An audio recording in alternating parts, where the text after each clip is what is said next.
Good morning, I'm Sock Dog and this is Bite Sized.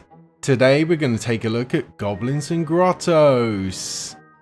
Let's go straight into the menus and have a quick look. So under play, you can see that you have the main campaign, and below that you have additional maps that the developers have kindly shared with its purchasers. That's nice.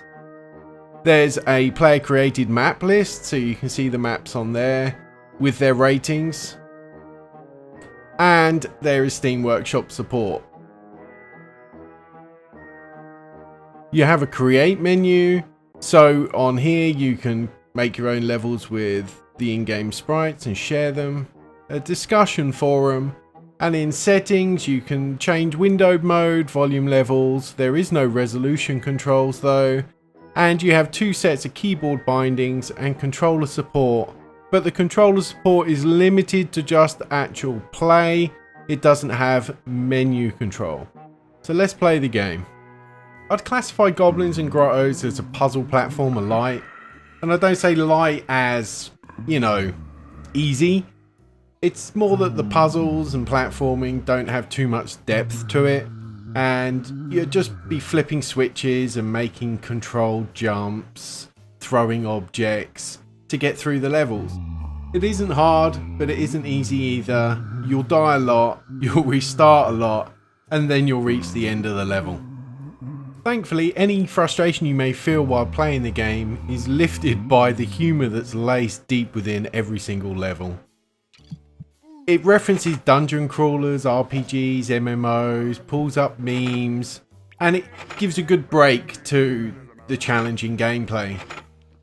I mean, sometimes it got a little bit repetitive, especially when you were trying to get far in a level, but with the player noises and the characters and everything else that was going on, you couldn't help but raise a little chuckle.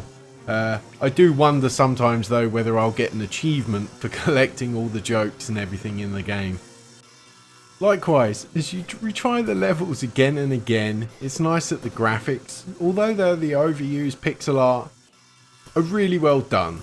The characters have a lot of detail to them, the animations are really well done, there's lots of incidental details in the environments, and the physics objects, while I say they do cause problems during the levels, add a nice touch of interactivity to the levels. So I mean, the developers have done a really good job here.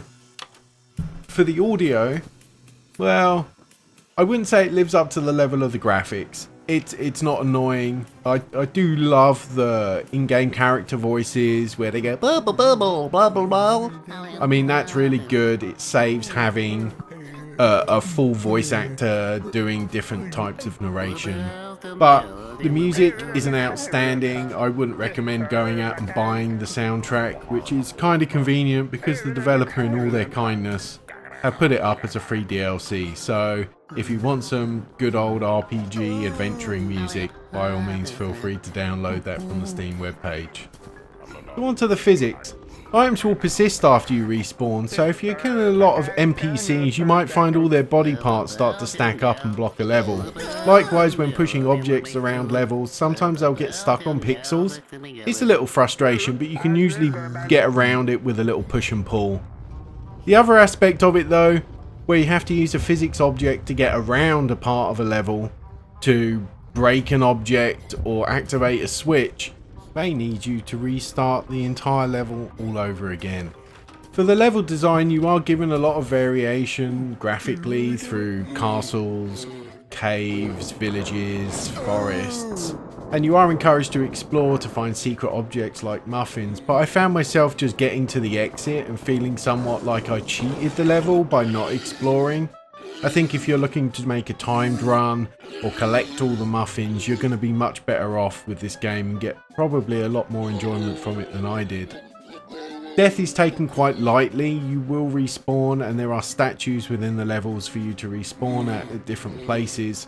However, some of those statues will decay when you respawn at them, so you need to be very careful because this can set you back further and further in the level if you reach a particularly hard part. Thankfully, the developers balanced this at certain points with infinite respawns when you're, say, fighting a boss. So overall, the game has nice presentation, but it's let down a little by the game mechanics and the physics. It's a good thing that it has a level creator in it so that you can work around some of these and play other people's levels that maybe have had a bit more time to polish and bug test. The level creator has a clear rage meter similar to Mario Maker so that you can actually see which levels are being completed and which aren't. And this is all very good stuff. It's a good, nice bit of value that the developer has added to the game. As I mentioned before, controller support isn't 100%, and as a result, when you go into menus, you're going to have to use your keyboard and mouse to navigate those. That's not very good. I wish the developer would go back and fix that so it has some controller support in that too for the people that want to play on their sofa. I experienced a few bugs during the game. Nothing show-stopping, objects graphically glitching into walls. One time I saw a big FPS drop, but that may have been due to my recording software and coming in and out of the game so often. I come away from the game thinking it's well worth a play. It's definitely worth your interest. I would question whether you'd want to buy it at full price. It may be one of those games that you want to put on your wish list, wait until a Steam sale and pick up on that, or see if it's in a bundle. Thanks for watching. I hope you found this bite-sized review helpful. If you did, please leave a like. If you didn't, leave a dislike. Either way, put a comment down below. Click the subscribe button, then click the bell, then share the video, and make me a happy doggy. Thank you very much, and goodbye.